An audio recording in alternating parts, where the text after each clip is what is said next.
Hey guys, this is Zach Taggart with Ghoulie Hunters, and we have just made our way into the Rainbow Friends play place. And let me tell you, this place is spooky. Abandoned long ago, there have been rumors of a paranormal presence within these halls. And believe me, if there is one, we're gonna find it. Did you guys hear that? Something is definitely here. Come on.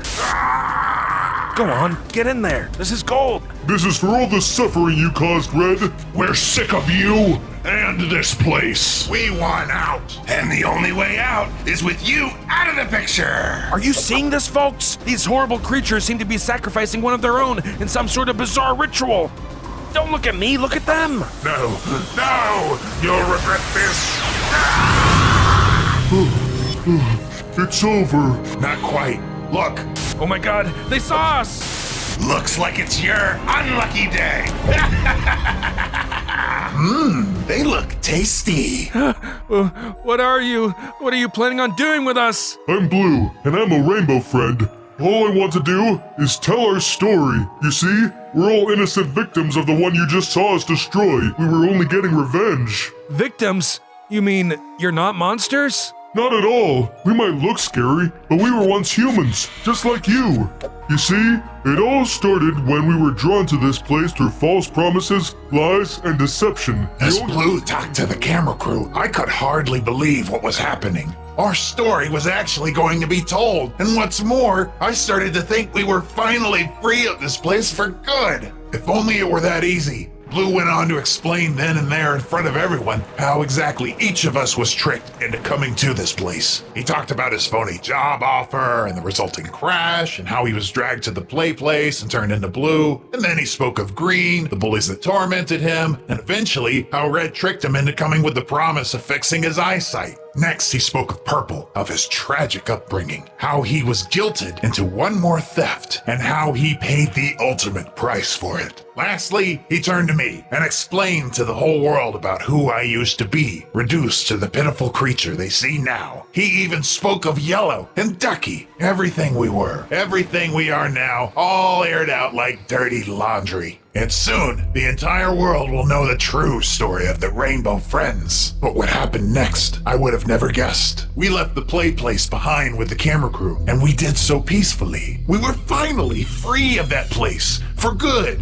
or so we thought. But more on that later. For now, the people, the public, they loved us. Our story had gripped the nation. Apparently, it had everything. Love, loss, tragedy, deceit, they ate it up. Soon enough, the Rainbow Friends were a household name. The tape of Blue detailing our struggles was delivered to every news agency, and they began airing it 24/7. You couldn't walk down the street without hearing the newest buzz around the country's newest and most lovable celebrities. We began getting offers to make merchandise of our new forms, cameos on primetime TV shows, and even release a musical album. We were the Rainbow Friends Quartet, and we were on top of the world. Soon enough, we were invited to share our stories on a morning talk show. Finally, we'd all get a chance to speak. We all sat in our undersized chairs across from the host. The city street seen behind us through the glass windows. Legions of fans holding up signs of adoration. It was one of those feel-good shows, and they had invited all of our family and friends to attend and reunite with us. It was great to see my family again. We all couldn't be more happy until it became the Blue Show. Every time the host asked a question, Blue would jump right in to answer it. The rest of us hardly got a word in. Everyone began to associate us as Blue and the Rainbow Friends, as if he was above us, or some sort of leader. Chants of, "We love you, Blue," and "You're an inspiration, Blue," were heard from the crowd. It shouldn't have bothered me, but it did. We all suffered the same as him, so why should he get all the fame and glory? My thoughts didn't mean much, because even Blue started to buy into his own fame. He was constantly surrounded by a group of adoring fans, much to the annoyance of the rest of us. He started wearing sunglasses and leather jackets to maintain his bad boy persona. He even started recording solo albums. What's worse, he no longer seemed all that friendly of a Rainbow Friend. We'd get into arguments often, until one day he snapped. He told us that he was a Rainbow Friend no longer, and that he was above the rest of us, and would make his own way in the world. Fine, I said in response, but deep down, I was heartbroken. Blue was one of us, and I just let him walk away from it all. We weren't like everybody else. We were different. Couldn't he see that? Soon, demands for the Rainbow Friends started to wane. Without Blue, we were just three weird-looking guys with not much stage presence. The calls stopped rolling in, and the offers for TV appearances dried up. We were at rock bottom. Blue, on the other hand, was soaring higher than ever. He had his own sitcom launch and even got a role in one of those big-budget superhero movies. I didn't envy the yellow spandex, but I would be lying if I said I wasn't jealous for the attention. People used to love me for my ability to eat. It was a big deal. The biggest guy in the room.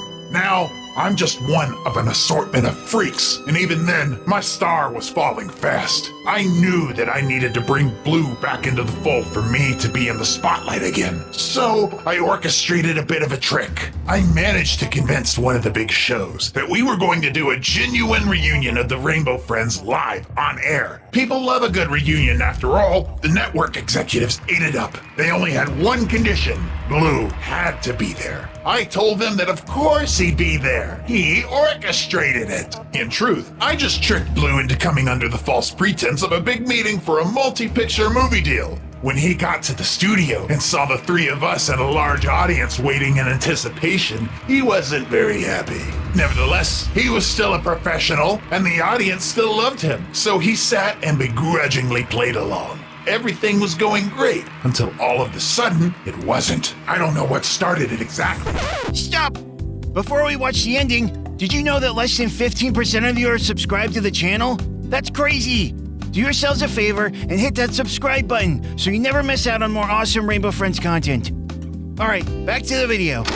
The four of us were at each other's throats. Years of pent-up frustrations with one another had built up to this, and we went at it. The resulting chaos was quite impressive, let me tell you. The audience fled amidst the destruction, and soon, word of our rampage got to every household in the nation. We were no longer the cute, lovable Rainbow Friends, but rather a dangerous, scary pack of monsters, aka what we always knew we were. Soon afterwards, now that his 15 minutes were over, Blue made up with the rest of us. He realized that the attention got to his head, and we all forgave him. After all, that's what friends do. They forgive each other. With nowhere else to go, we all came back to the one place we could comfortably call home. But when we walked through those doors, none of us were prepared for what we saw. A group of fangirls all holding up signs with our faces on them. They were cheering and smiling and just oh so happy to see us. It appeared we still had fans after all. But something inside of us had forever changed after our brief stint in the public eye. We exchanged a series of knowing looks between us and readied ourselves. Then we got right back to doing what we did best.